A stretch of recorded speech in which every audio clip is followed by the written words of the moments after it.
to do a dirt bike show. Let's get started.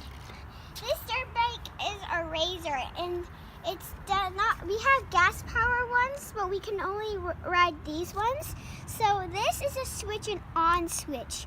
When the light's off, it means it's not ready to go. It's not on. And when the light is, it means that you can go.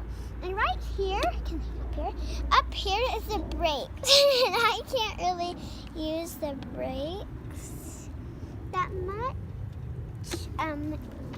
because they're kind of hard, so I mostly use my feet.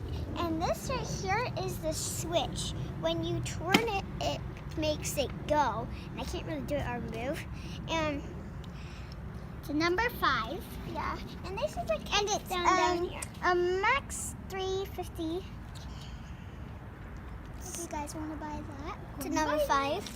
Okay, here I'm just gonna go around. I'm just gonna ride around. So my sister will just follow me.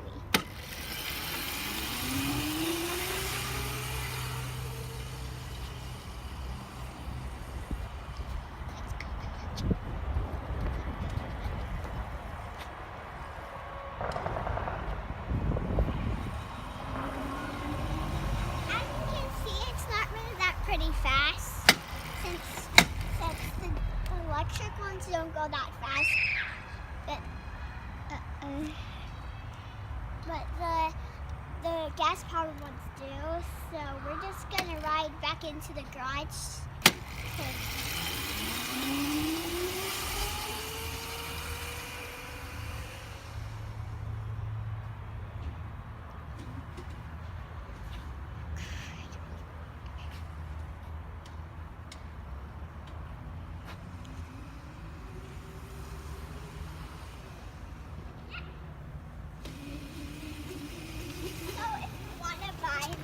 Dirt bike, you can.